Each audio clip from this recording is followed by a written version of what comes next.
Finish him. Get over here. Friendship. Fatality. It's not words commonly used on my Tinder profile. It's Mortal Kombat.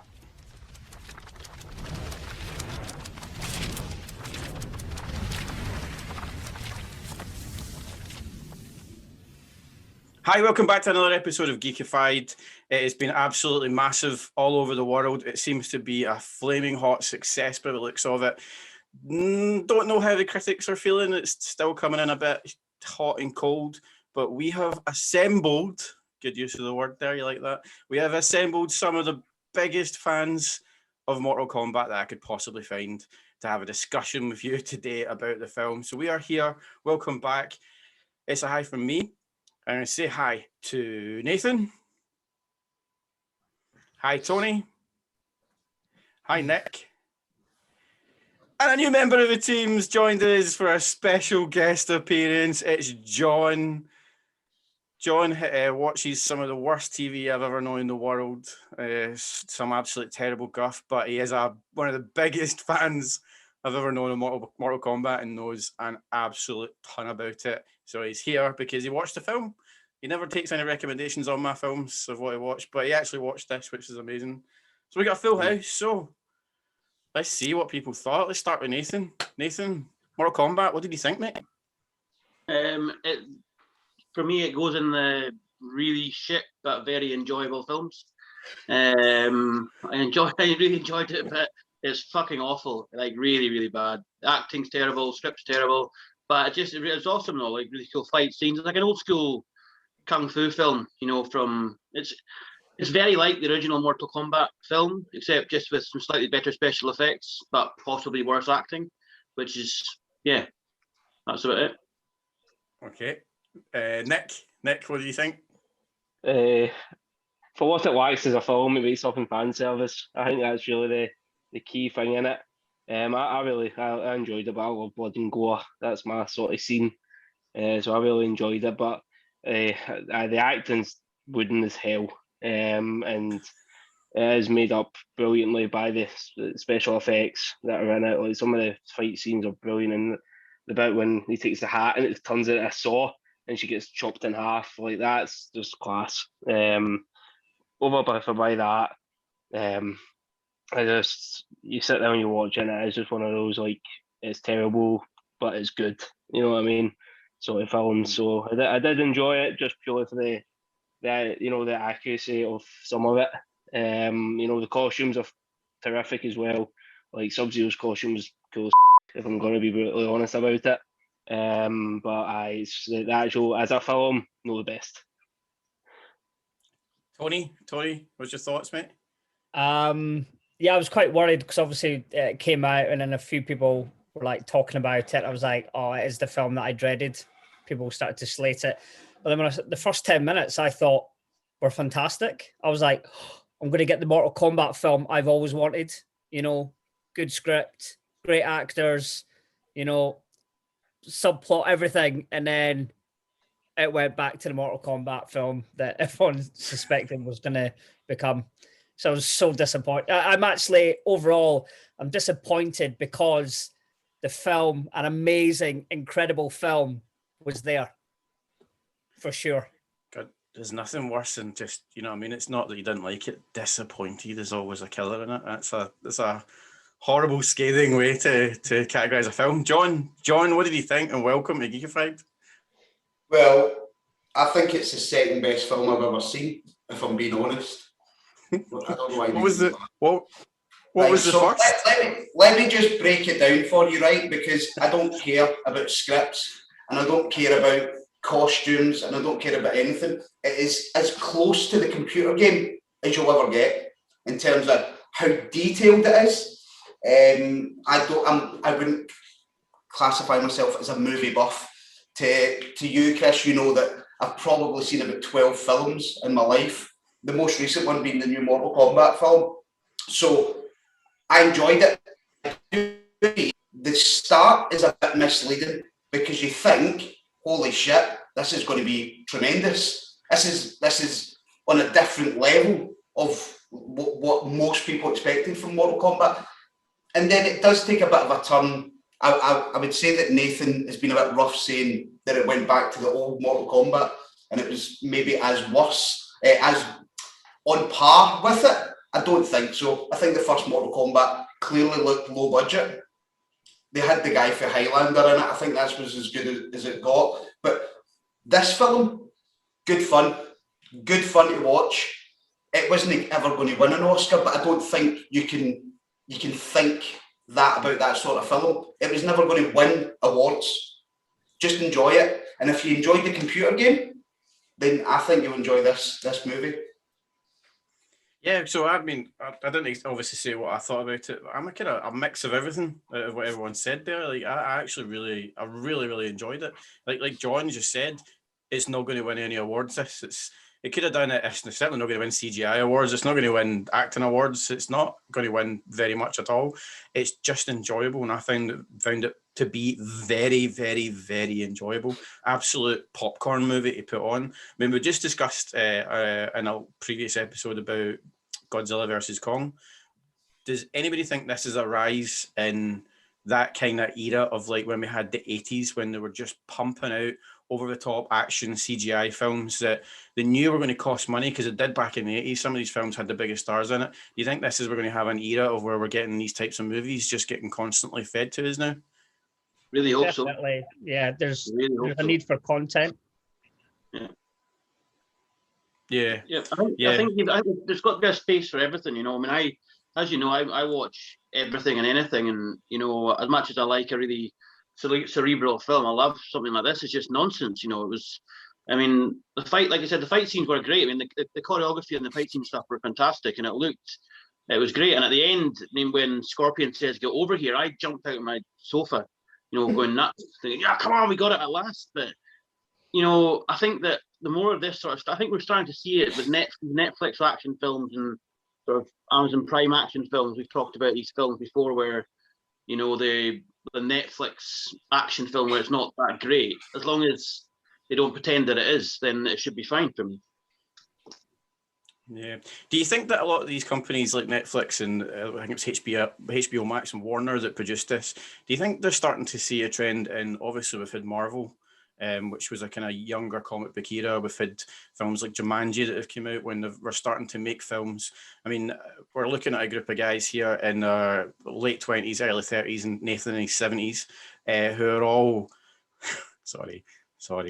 who are all getting to an age where like it's really stuff from our childhood that's starting to get remade. Because obviously Mortal Kombat did come out at one point, but you're talking that was a fair while ago now. That was 1997, I think the first one was out. He says, do you think they're now 95. starting to really see this?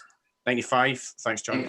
Do you think they're now starting to see the money that people have got that we actually want to see? Do you think they're actually starting to see the attachment of us now and starting to make films more for us, like our old games and our old TV shows and all that? I think it started already, because obviously we got the Judge Dredd already a few years ago now, and I think they said Jumanji, and you know, the Ghostbusters remake was awful, but they did do it anyway in that era as well. So I think it started already, and you know, I think you got to look at the fact that you know these films made a lot of money back in the day, and then to make them again with people like that will go and see them again, so it'll make money again. You know, so it's like guaranteed money for the studios, isn't it? Yeah, because it's not as if it's a sequel. You know, remakes just make as much money as a sequel, and it gets toy sales. You know, they've got to be looking. One, they're looking for more content. Two, the demographic have got money to waste on all these Disney Plus, you know, channels and you know, HBO Maxes. You know, it's people with expendable income who waste money like us on all these different channels. So they're like, well, that's a demographic, so we'll make it mostly for them. And yeah, all I want is a Golden Axe film. I'll be happy. That'd be a good one. It'd be interesting to see that. To be honest, from what I can hear now, it seems like the success of this has literally set the ball in motion, because I read an article this morning saying that it's a Street Fighter already in the mix. And I think if you go back to films like the actual film of Street Fighter, you're looking at the same value that we had with the first Mortal Kombat film. It was cheap, it was over the top, but we've got a little bit more grounded, a little bit more kind of better shot, better looking, maybe a little bit better CGI. And the first one, I'm joking, obviously it was better CGI, but I think that's a really good idea that that's a good thing that this is done well. But let's go back to something else. So something else I want to talk about is the mythology of games. So we've got so many films that have been games that have been made into films. We've had Resident Evil. Resident Evil just fizzled out into absolute freaking dog, to be honest, by the time it got to the last one. But it was a brilliant film. This film seems to have done well. It's got traction. Do you think this is done well because it's held on to the mythology of the game? Because I think John's right, and I'm going to go over to you first, because I felt that this game, I was a big Mortal Kombat fan. It's one of the first games I had growing up, and I felt it really clung on to the mythology of the game, whereas a lot of games haven't. So do you think that's in terms of why this is successful, John? I don't know. I think it's probably been a culmination of things. I think it's been long enough since the first time they done it. Somebody mentioned about money, but obviously there was a lot more money thrown at this time round. So that what you might call the production value, which your normal person doesn't care about. I just see the people. I watched the film. It seemed like a bit of fun and blah blah blah blah blah. But there was obviously loads of things kind of thrown at it that probably made it better this time round. What I particularly liked about it was how close it was to the computer game, but it wasn't super close because your main character is not mentioned in Mortal Kombat. So in a way, it kind of pissed me off at the start. That I was like, well, who is this guy? And I thought, oh, that's going to have something to do with this. And it kind of got me thinking. And actually, in the end, I thought it was quite a nice addition, a nice kind of wee spin on it, and not just taking the computer game and putting it into a film. So I kind of like the addition of I can't even remember his name. I watched it last week, but Cole Young. Cole Young, yeah. I did like it. I did like his addition, and I liked the fact that it probably wouldn't have been the Mortal Kombat characters that I would have chosen to go with, because this isn't a lead on from this is a completely new beginning and a different Mortal Kombat story.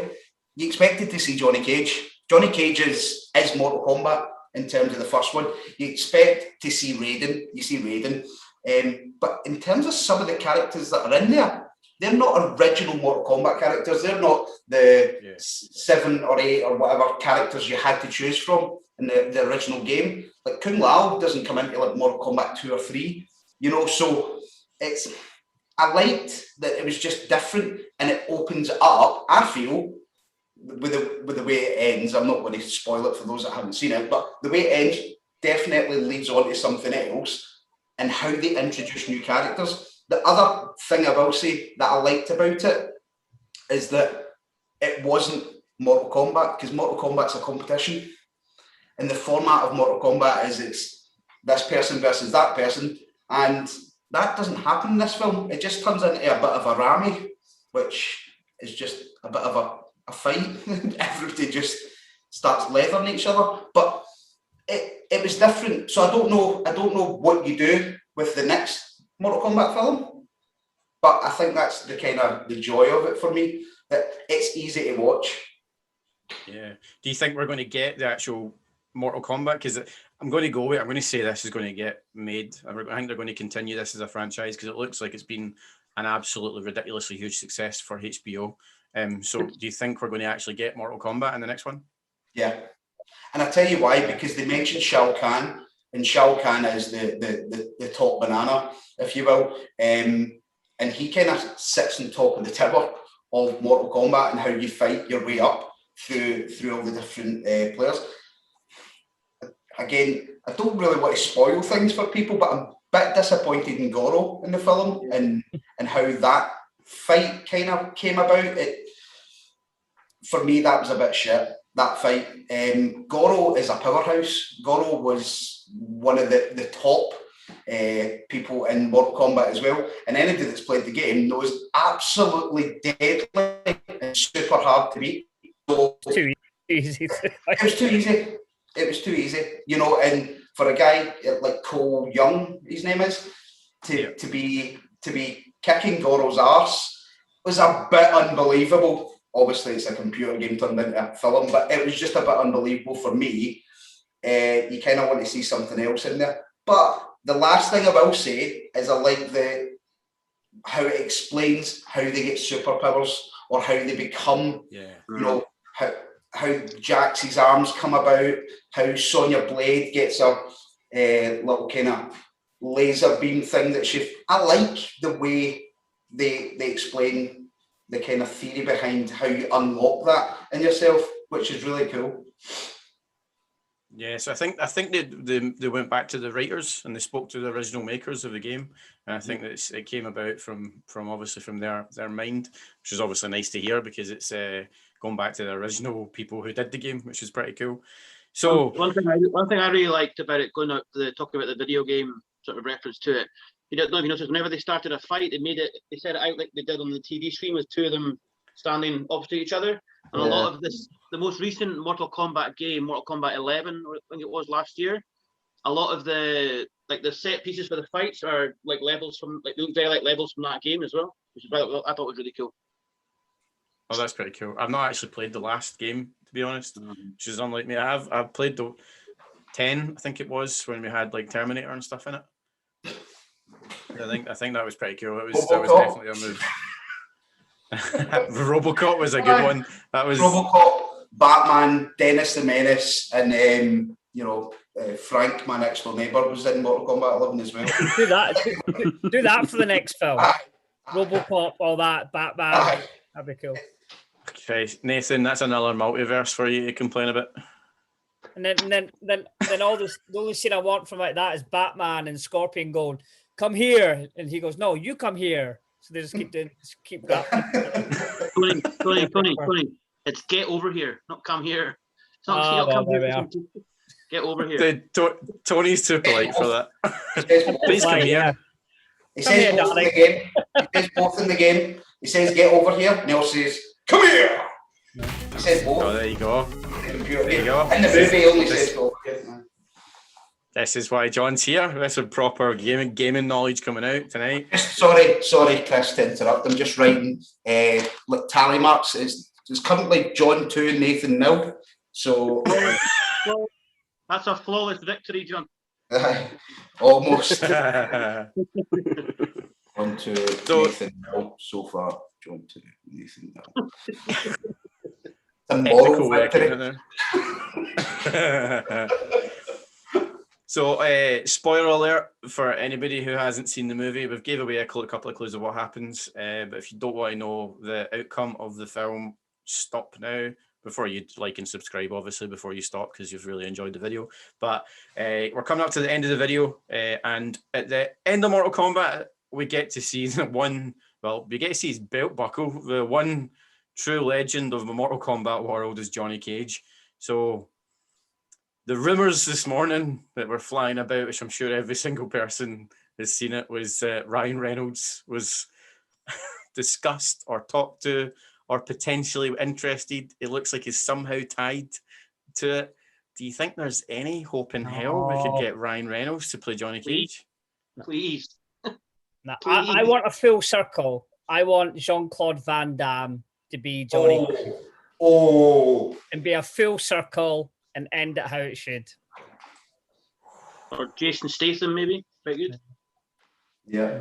That's a good Jason call, Statham would probably fit into Johnny Cage's character quite well, I think, in terms of what you said about the casting. He does quite a lot of shite films, doesn't he? So he sure does.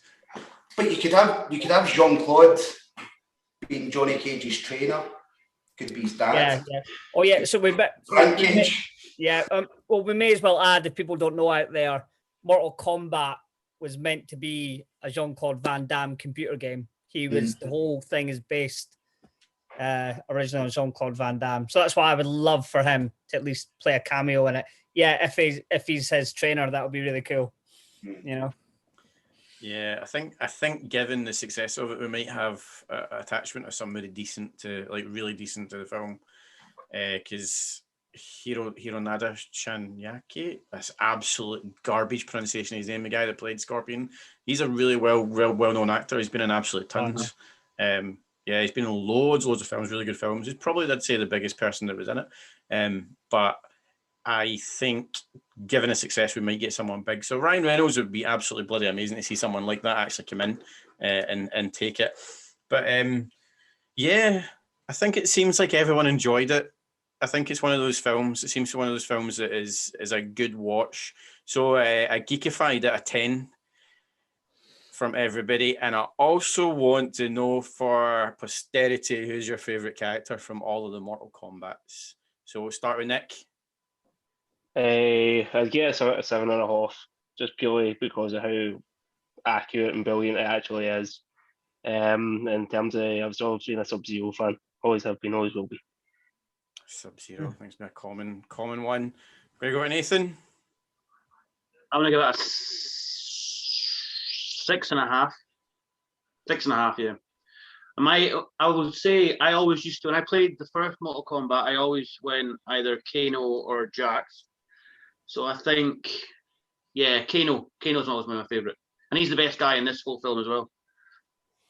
Yeah, do you know, actually, we didn't talk about Kano. Kano was brilliant. So the guy, if you haven't seen him before, he's a really famous Australian actor, and he was also the pharmacist in Superstore, if nobody recognised him. Really. I didn't know that. I didn't recognise him. Oh, yeah, he was the cheeky pharmacist in Superstore. So yeah, good ratings so far. Over to Tony, geekified out of 10, and who's your favourite character? I'm going to give it a 6 because there's lots of potential there. I really do I would have loved to have seen maybe a separate movie, a very old school Japanese like origin story of Scorpion and Sub-Zero. That 10-minute section, but expanded to the family. But my favorite character just was Reptile, but not in the film though, because I didn't like that very. I like him when he's in his green, I don't know, martial arts ninja outfit.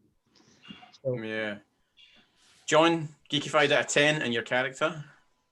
Well, honestly, if you're not ripping a movie apart for the lighting, the sound, and all the rest of it, you just want a good film to watch, I give it 8.5, 9 out of 10. In terms of fun factor as well, if you're not too serious about films and you like the game, then you'll bloody love the film. It's over quite soon. The best character in the game has always been Scorpion. Peaking a little. Yeah, it's a good choice. I'm peaking a little bit high with mine. I'm going 7.5 for me, because because like John just said there, it absolutely flew by. It was so quick. I literally put it on. I was done. I was like, that's over. It's like that was amazing. Really enjoyed that. And I think when a film goes like that, it deserves a good rating, regardless of even if bits of it were bad. I'm the absolute weirdo. I played Sonya Blade. That doesn't surprise me. Doesn't surprise me. The worst character, but anyway. Sonya Blade for me. Yeah, just because I fancied her. That was pretty much it. The girl that plays Sonya Blade looks almost exactly like from the original game as well, didn't she? Yeah, very well cast. And I'm sorry, Kano was brilliant as well. As I said, I'm going to keep going back to him, but he was absolutely excellent. The comedy bits from Kano was excellent. Absolutely fantastic. But thank you very much for joining us. I hope you enjoyed talking about Mortal Kombat. If you've not watched it, it's got a really good rating from us. You're talking an average probably about 7 there, I'd say. And it is on HBO Max. We actually should have done this on our American accents, because it's quite. We watched it on a special channel, didn't we all? Yes, yeah. Live from Texas, right here. Yeah. Texas. Yeah. Texas versus the Texas edition. We have to cut this out. But thank you very much for joining us. I just got a copy from Chris to watch. I don't know.